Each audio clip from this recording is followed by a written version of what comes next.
Live. Hi, everyone. Hi, thank you for joining. We're going to give a few minutes for students to pull into the room, and then we're going to get started.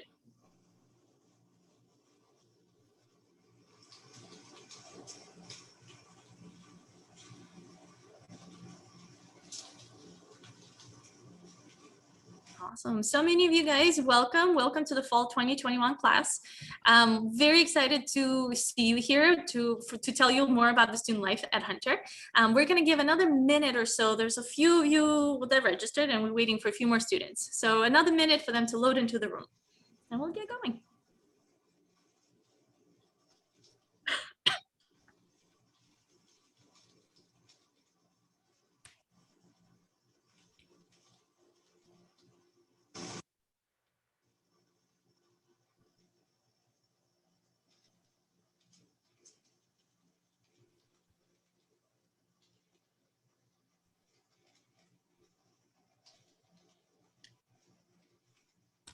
All right. So it looks like a good number of you are already in the room, so we are going to get started. First and foremost, my name is Irina. I'm an assistant director of admissions at Hunter College, and I'm very excited to welcome you to our fall class.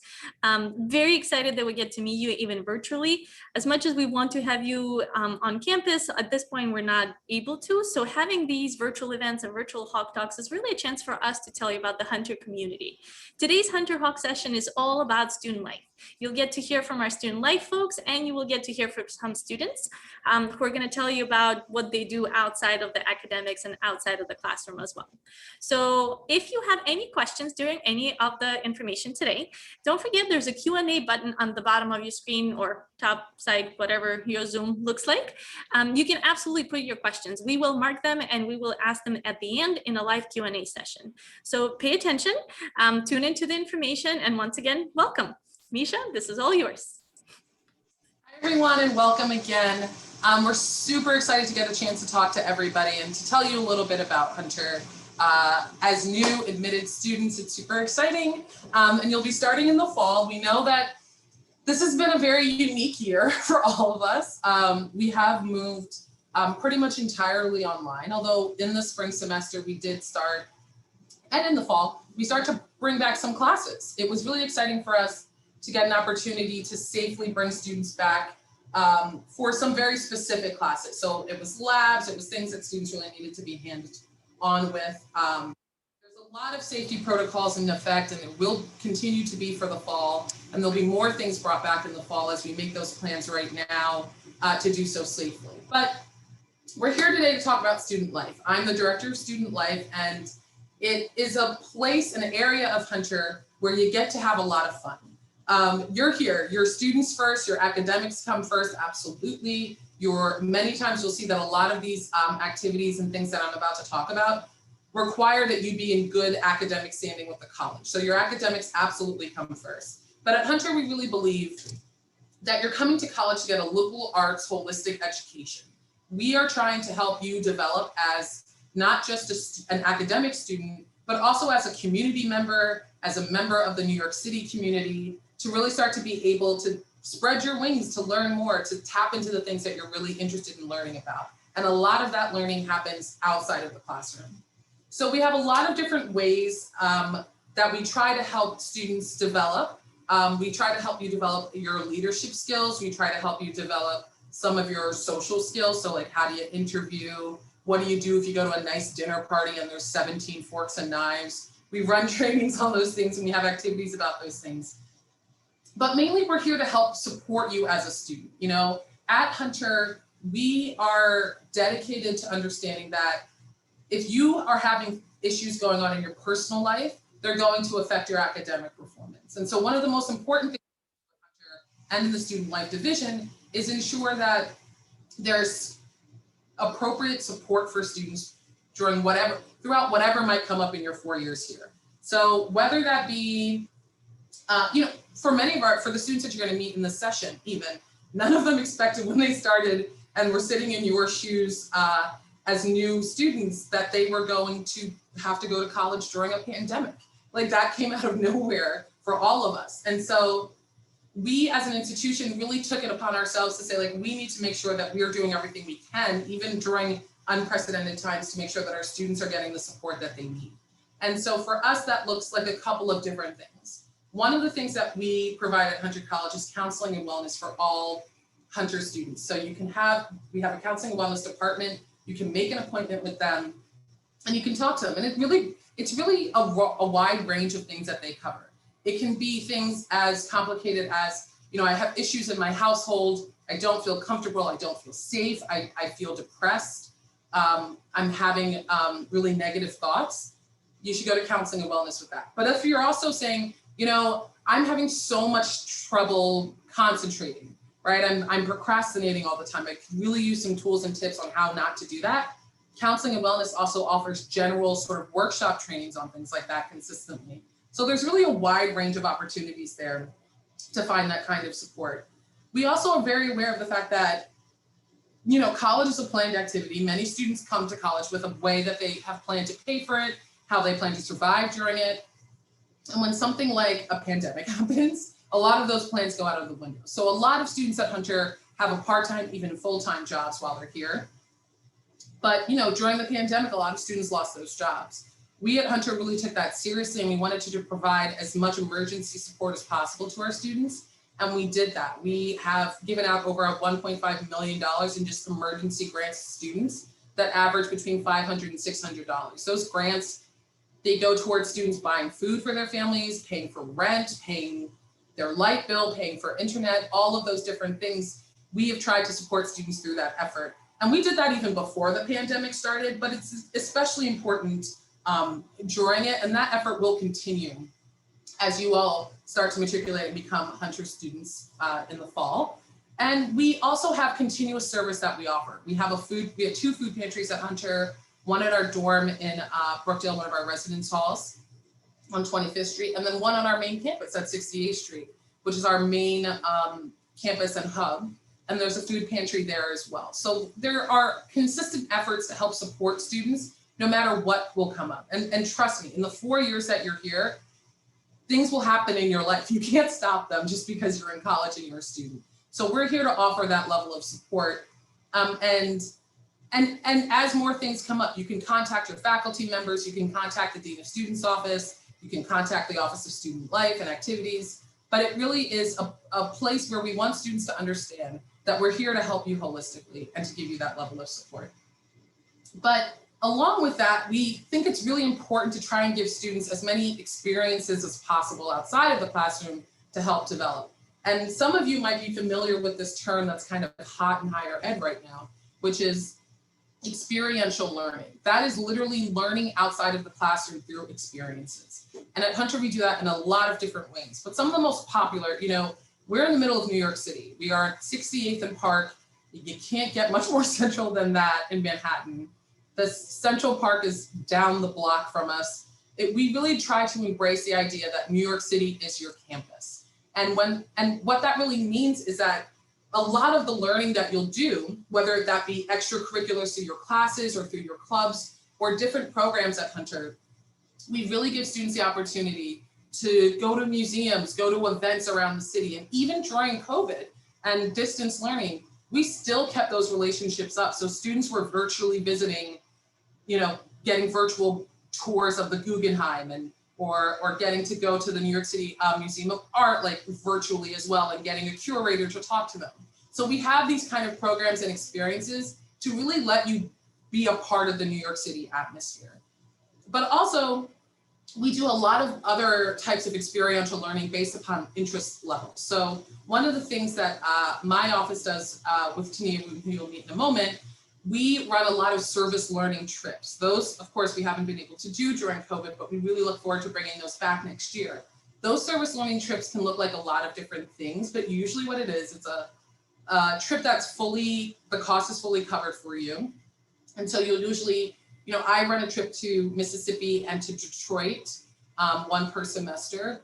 And in that trip, we bring, 20 students with us, and they work with local nonprofits, local groups who are trying to better that city's life and existence. And so for us, that can look like a lot of different things. Sometimes we've had students who've worked with food kitchens in Mississippi, in Jackson, Mississippi, where literally right now they've been without water for weeks. These are the areas that we usually go to every year. And our students really create like a strong bond with these organizations, but they also come back and they bring those ideas and changes back to Hunter. That's how we started a food pantry.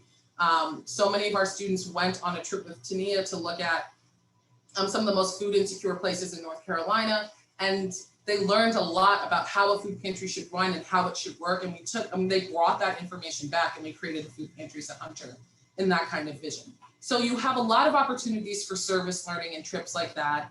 And then you have some things you might be more familiar with hearing at colleges. So study abroad is the thing that we would normally do, and hopefully we'll be able to bring back next year as well.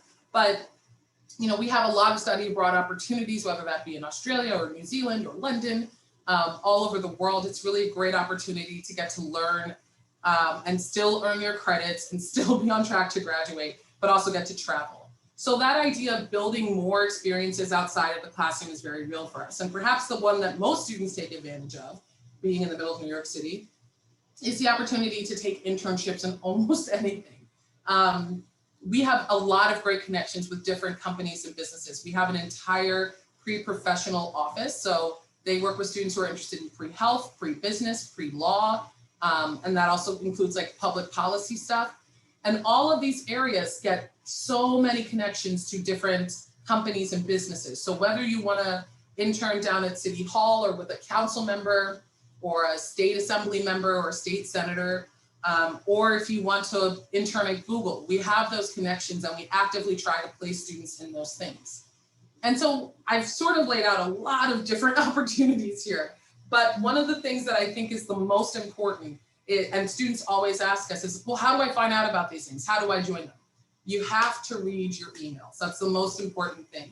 Hunter College will send you a lot of emails. You'll get a lot of stuff from us, and they'll only send it to your My Hunter email address. You have to check it a few times a day. I usually recommend to students, check it when you wake up, check it closer sometime in the afternoon, and check it before you go to sleep.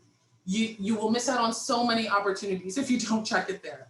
We email students who qualify for these opportunities all of the time. So please, please, please make sure you check that.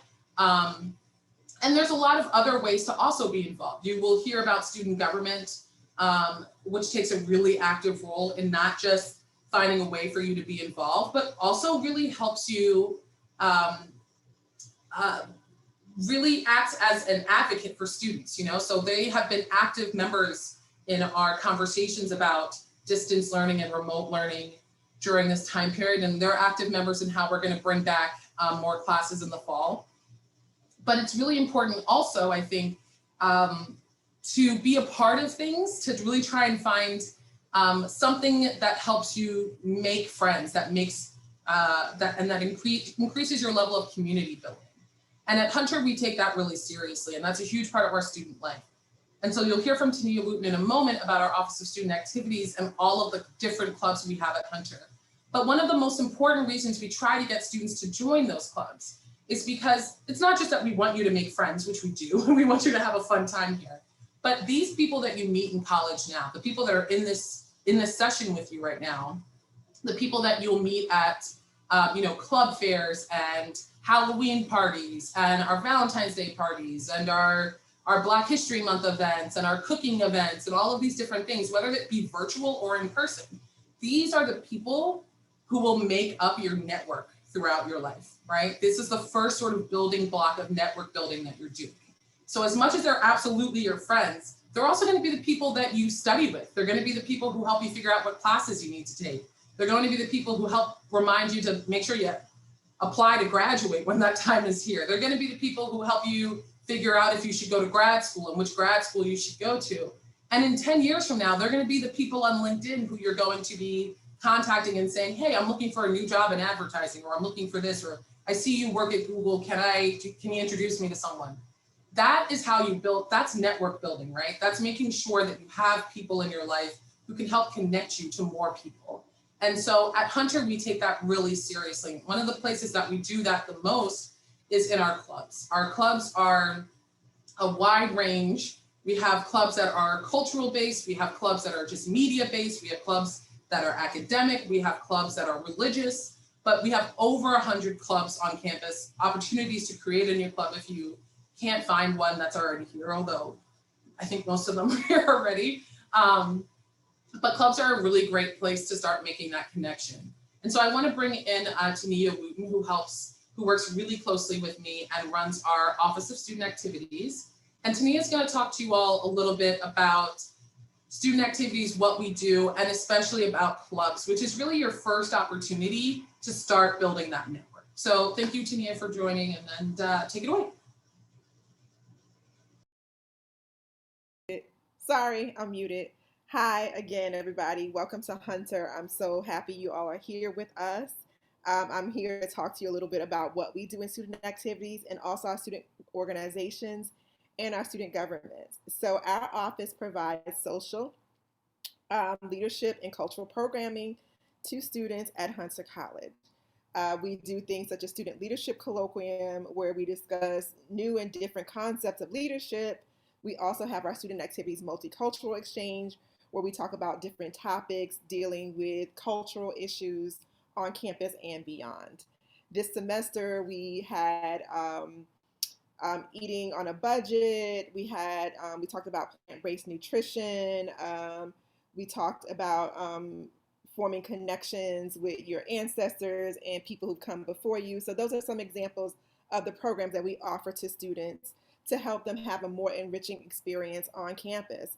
So those programs are free for all students. We have them every semester. And like Misha said, make sure you check your email and you follow our IG, our student activities IG, the student government IGs, and the club IGs to keep yourself posted and keep yourself abreast of all the activities that we have on campus that are either from student activities office or student-led activities.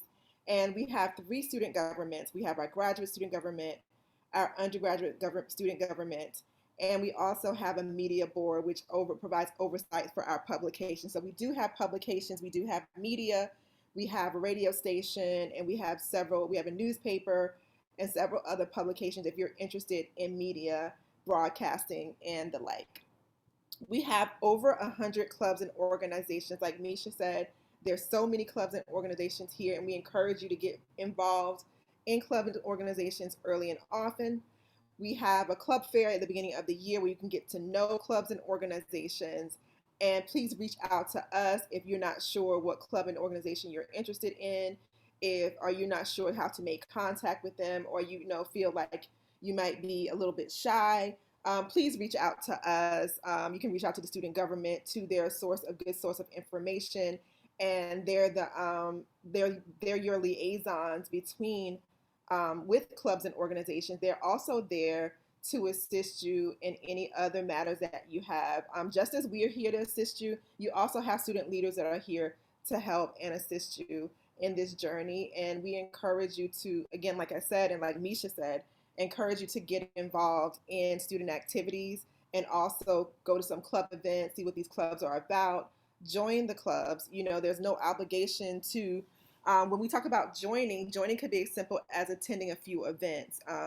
We really encourage you to just get out there and meet people, and that's the easiest way to meet other individuals is through club events and through student government events. And again, like I said, you please check your email and go to their IG pages so that you are informed. And I don't want to take up too much of your time, but I will be here to answer any questions that you have about clubs and organizations and about the work that we do here at Hunter College. And thank you so much. Thanks, Tania.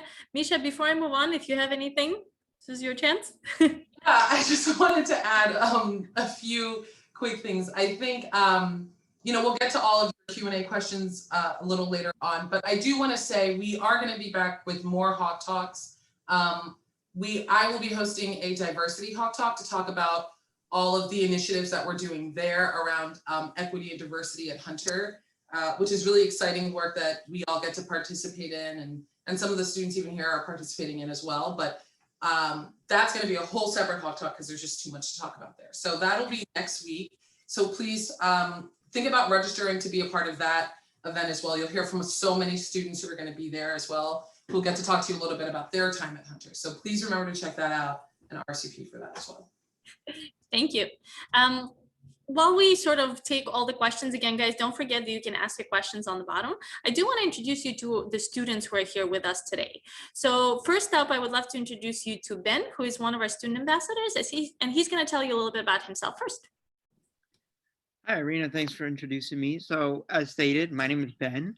I am a junior at Hunter. I am majoring in English, specifically in the branch of creative writing, and am minoring in Japanese cultural studies. In regards to, extracurriculars at Hunter, I am a member of two clubs. The first being the video game Fighting Game Alliance, and the second being the Video Game Esports Design and Collective Club.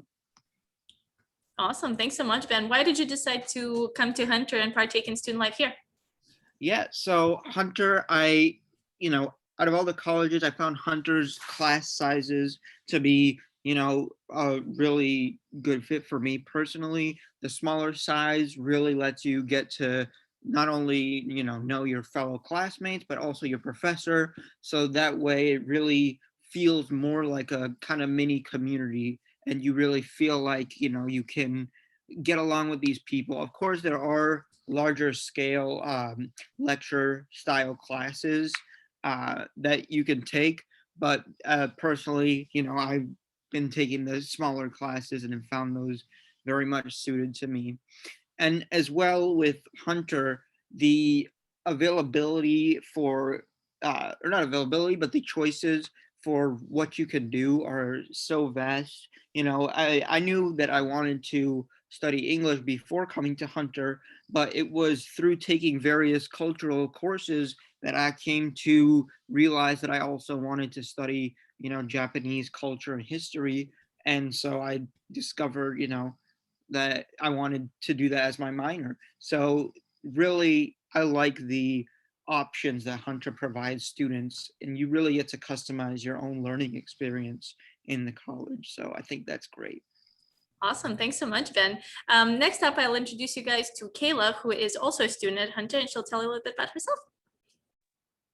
Hello, everyone. So, as Irina said, my name is Kayla. I'm a current sophomore at Hunter. I currently double major in political science and Chinese language and literature with a minor in Japanese language, which is completely different from Ben's minor because I focus mostly on like learning the actual language and applying that in everyday life. And Ben's is like culture and all that other fun stuff that comes with literature, the literature aspect of it.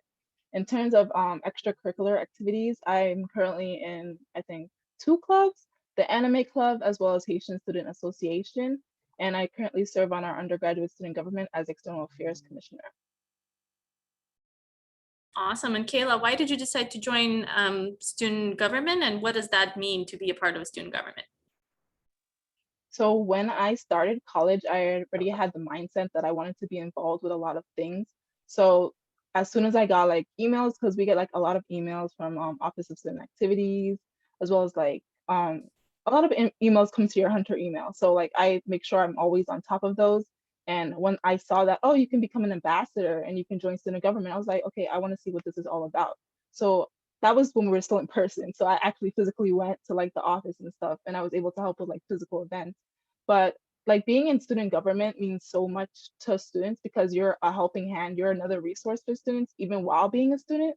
So it's like way more personal than it would be like, say you went to your advisor, because at the end of the day, they're still like older than you, they have way more experience. You might want to like be on the same level as another student who's like learning with you as you go, so that there's that personal feeling. And student government is here to like represent you. So whenever you have like any concerns, you come to us and we can discuss them with you. We can get you the proper help. So that's one thing I really love about it. Awesome. Thanks so much, Kayla. Before you go, somebody's asking, it sounds like you're doing a lot. So how many clubs versus academic activities do you recommend students take in per year, so to speak? So that way it's a good social academic life balance. What's your recommendation, Kayla? I think you can take quite a lot because each club, they designate what day they want to have events on. So like for instance, my clubs, they usually do events on Fridays, one club is on Fridays, the other club is on Thursdays. So even when we're in person, I have time to like physically go to the events, and it's not like events are like every week. It might be every 2 weeks, once every month, or even less frequently. So you have like ample time to do that. But it's really about like what you're interested in. If you're interested in more than one thing, I definitely say go for it. Thank you. Ben, a question for you. Somebody's asking, your clubs have nothing to do with your academic programs. How did you find them and why did you decide to join? Yeah, so I found most of my clubs through Hunter hosts a club fair. I don't know if it's still going on digitally or not, but Ben, you were a part of it. You were recruiting in it. oh, well, I didn't know that was a club fair. I thought that was like a different thing. I thought that was for like, job opportunities. I didn't know it was also the club fair. Well, so we do have the club fair and it is online, and you really get to see a wide host of different clubs. And I think usually all, if not most, if not all, of the clubs have a little booth that have representatives. You can go up, talk to them, learn more about the club.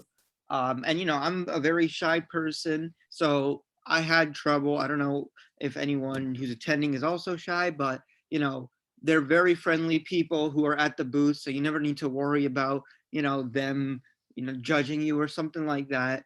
They're welcome. They want people to come to their clubs. They want people. So don't worry about not being one or whatever.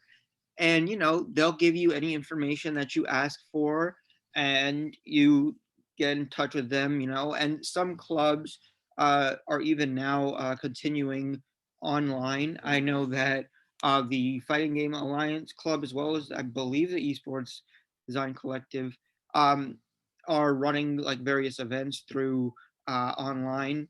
Again, because those are video game clubs, it's a bit, easier for them to work things out online. I'm not sure about other clubs. But so, yeah, even now, with the crazy state of the world, there are still clubs that are actively engaging with members and recruiting students. So you always have a chance to join. Thank you. The next question is for Misha or Tania, and somebody's asking, what do you recommend for students who may not know what they want to get involved in? How do you recommend they take that approach? What's the next step for them? So I think the club fair, as Ben was talking about, is really important. It happens in the beginning of school. It's in the first, I think it's usually like the second week of school. And when we're in person, which we probably won't be in the fall for this event, but when we're in person, usually we just like take up 68th Street between Lexington and Park, and we kind of shut it down, and we just put out a ton of tables, and every club is out there, and they're essentially screaming at you as you walk down the middle to join their club. It's very competitive, but their goal is essentially, and when we say join, as Tania was talking about, it's like to get on their mailing list. You really just give them your Hunter email address, and they will add you to like their listserv, and they'll email you every time they're going to have a meeting, when they're going to be involved, like when they're going to have an event that you can come to, they'll publicize it. So really, I think that club fair really allows you to start to just see what the menu is. It's like looking at a giant menu of people in the street. When we do it virtually, it's still sort of the same thing. We do it on a platform that's a little fun. But it's the same thing. You get to virtually walk into different rooms and meet these students who run these clubs. And again, they are looking for you, like they want you to join. That's the whole purpose, or else they don't really have a club. So that's what I would really recommend first. Just take a look at what's out there, what seems to like pique your interest. And don't be afraid of signing up for too much. I mean, it might overload your inbox, but like club membership is different for different things. But in general, being a member of a club, as Tania talked about, is really just showing up to some things. Sometimes you're not in one club and one club only, and that's it. Nobody expects that from you. And as you can see, our students don't do that. I think by the time you get to your junior year, you might have more interest in like one or two clubs, but I would not hesitate to be like, okay, I'm religious, so I would like to join the Muslim Student Association, but I'm also really interested in cooking and like cooking shows and stuff. And so I want to join, what is it, Tania? Like the Spoon U publication. I don't know, there's so many of them. and Spoon U is really just like a culinary publication, and they put out different, recipes and fun things. So again, we don't have a major in, like culinary arts, but that's a thing that students like to do together and have some conversations around. So I think that the club fair is a great way to start. Also, when you get to campus in those first few weeks, there's a lot of stuff going on. Like there's so many different things for you to choose to come to. Come to a few events, just come to them. If they seem interesting to you at all and you have some time in your schedule, hop in.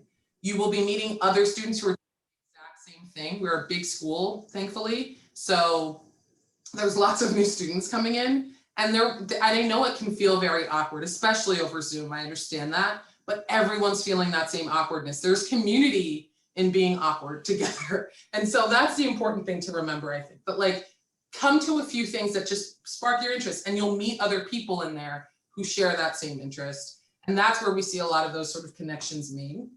And USG does have, Kayla is literally responsible, Kayla and I do this together, but Kayla puts out an email blast to all undergraduate students with the different events that the clubs are doing in the next 2 weeks. So it goes out every 2 weeks, and you can always check that blast, because USG, the undergraduate student government, they work with all of the clubs. They give the clubs their budgets and their money and they know what's going on with all the clubs and the different events they're having. So that's just a great email to kind of look at every 2 weeks to see what's going on, and maybe you want to stop into one of them. That was a really long answer. That was a good answer. Those are my little tips. Thank you, Misha. A question came in about something that you mentioned earlier about the service-based trips.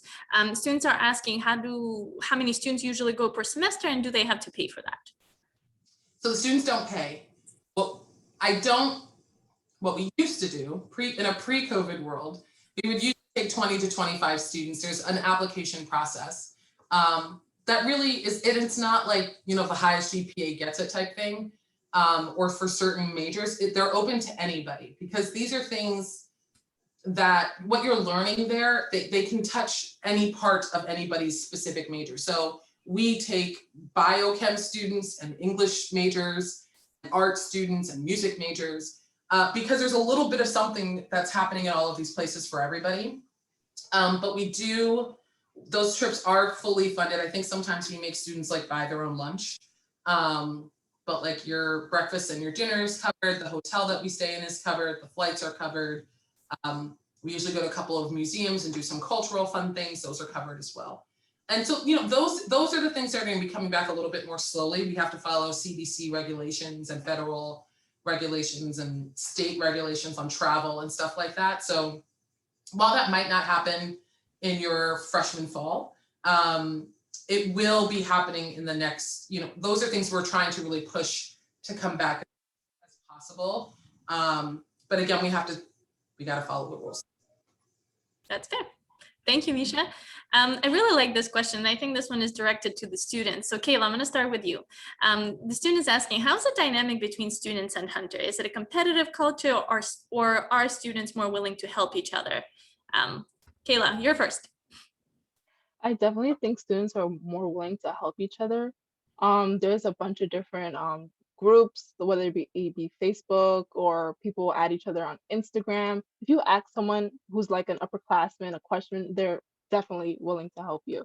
I've asked, or I haven't even asked, and I've gotten help. Like they'll see you struggling with something, and they'll be like, "Oh, I did that before. Let me tell you the easier way to get through it." So yeah, I definitely think they're really helpful. Ben, how about you? Is it competitive? No, not at all. As Kayla said, very helpful. Everyone kind of, works together in a sense. A lot of times you'll join a class and students will form like a group chat where, they exchange, if someone forgets an assignment, you can just ask like, hey guys, I forgot what to do tomorrow. Does anyone remember? And you'll most likely be getting an answer pretty soon. So everyone's kind of just working together to help each other out. Thank you, Ben. I think it's worth mentioning that a lot of the students, often I get this question a lot as an admissions person, do pre-med students compete against each other? And that's more like in a pre-med track type of thing. And I think what Kayla and Ben mentioned is pretty similar. You would think that everybody's going after the same medical schools or whatever it is, but that's definitely not the case. With a population of 17,000 undergrads, when you find your little niche community that, you know, Misha mentioned earlier, your people, like you're finding your humans throughout your life and at college or at Hunter or anywhere else. So finding those little groups of people that are with you, they're the ones that help you along the way. Our pre-med students study for the MCATs together. They're taking the same exam. So it binds them really that they have to do that. A lot of the students who are interested in the same volunteer opportunities join the same clubs. If you have an interest in being, you know, learning how to K-pop dance thing, there's a new club for that this semester. Again, it's all about having common grounds, and with 17,000 undergrads, plenty of people to find the common grounds with. Absolutely plenty of people. Students are sorry, Irina, I would just add, you know, I think sometimes that competitive thing comes around like in an academic sense around curves or like receiving honors in classes and things like that. That environment of being like, if this person does really well, they're going to mess up the curve for everybody. That doesn't really happen at Hunter. So there's nobody stealing your notes or refusing to give you notes. Or I went to a school that was like that. So I can tell you like that is not the vibe at Hunter. It's a very negative vibe to be in. But that is not the vibe at Hunter. You can leave your laptop in the library and nobody's going to steal it just to make sure you can't do your homework type thing. So I wouldn't concern yourself with that worry. Misha, to follow up on sort of a few more student life things, students are asking, if I'm a commuter, will I miss out on any student life opportunities? I think you'd be a good kickoff answer for that. Yeah, so the short answer is no. You will not be missing out on things. We really do take into account that a lot of our students are commuting from various parts of New York City, and we all know New York pretty well if you're going to be a commuter here. So you know that sometimes that commute can be 30 minutes and sometimes that commute can be like 2.5 hours. Like we get it. And so what we try to do at Hunter is make things accessible to students who work during the day or something and they take all their classes in the evening or on weekends. We have a lot of students who are like that, or students who have to like make sure that they're home by 5 o'clock because they have family responsibilities or something like that. So we're really aware of that. We have even a lot of our like offices and student affairs and like the student support offices, they'll have one, you know, day a week where they're open until 8 o'clock or 9 o'clock or not 9 o'clock, that's crazy, but until like 7 or 8 o'clock, so that students are able to like still make appointments, still meet with them. And again, even the events that happen, you know, there's a lot of events that usually happen during the day on campus. That's where the most activity is. We're a little bit more dead at in the evenings once it starts getting dark. You're missing a whole lot there. But during the day, that's when you're seeing like students tabling and clubs out and about and activities happening. And you will literally walk in and you will see, you know, one table will have students like offering you food. The other table will have students asking you to sign a petition about something. And then a table down the hall will be ruining it for everybody because they're like playing their music incredibly loud. So it's like a real bustling of activity. I think that's what we all kind of miss being in this distance learning. So I would say that there isn't a disadvantage to being a commuter student. It's just that you have to manage your time a little bit better. And I actually think that if there's a silver lining that has come out of this COVID distance learning, remote learning era, it's that we've really taken into account the benefits of doing some things virtually. And so I think you're going to see more clubs do things virtually and probably have their meetings virtually and not necessarily require it to be in person. They'll probably still be hosting some virtual events. Even once we're well past COVID, I think we've just learned that it helps a lot of students that way, especially commuter students. And I will also give a plug, I'm sorry, Irina, to residence halls. How many beds do we have, Irina? Like a little over 1,000, I think. Correct. So we have a couple of different residence halls. In the fall, the residence hall that will be open is our Brookdale Residence Hall. You can apply right now to be in that residence hall. It is by far the best deal that you will find in New York City. It's about, I can't remember right now. I think it's like 600 and something per semester. It's about $7,000. Yeah. Yeah. So it's like the whole thing is $7,000 to live there for the year, and it's your classic residence hall experience, except you get to do it on 25th and First Avenue, which is insane. So it's very fun. It's very active. There's students who have been living there literally pretty much throughout all of coronavirus, and we haven't had any outbreaks there. And I'm knocking on all of the wood in my house, but it's really a great place. I mean, if you want to talk about like making connections very quickly, I think that happens there. And we'll get back to a point soon, I think, where we have a lot of activities that happen at Brookdale, and you don't have to be a resident there to get to go there and hang out with your friends and enjoy those activities. Right now, it's very much like a bubble situation where we're trying to keep everybody healthy and safe by keeping them in there, not allowing a whole lot of other non-residents in those spaces. But it's a really fun place to live, and I think it's worth it for students in their first or second year to like get that experience of living in a residence hall. So it's something that you should definitely talk to your family about and consider. Thank you, Misha. We have time for one more question, and I think this one is a good one to end the whole Hawk Talk. Ben and Kayla, a question is for you. What's the one advice you wish you knew when you first joined Hunter? Anyone? Ben, you want to give him an advice? Yeah, I would say don't be shy to ask for help. At first I was I was hesitant about, going to the professors for help and whatnot, just because, I know that they have, designated office hours, but sometimes I would need assistance in between those hours, or when, on the weekend or something. But a lot of professors are very understanding and nice, and, as long as you email them in a reasonable time and give them some time to respond, they'll always be willing to help you out and, be there for you. And just another thing, adding on to that, is you want to really build up your relationship with professors, just because they can help you in the future with applying to graduate school or jobs or in general. So, having good relationships with a professor, specifically one in your field of study, is something that I would recommend doing. Thank you, Ben. That's an excellent advice. Kayla? For me, I think like for Hunter life, something that was really important is like keeping track of the classes that you can take. So if you might not be like someone like me who like plans out their whole future or all the classes they'll take until they graduate, but I have like a spreadsheet where I have the following semesters, so I have an idea of what classes I need to take.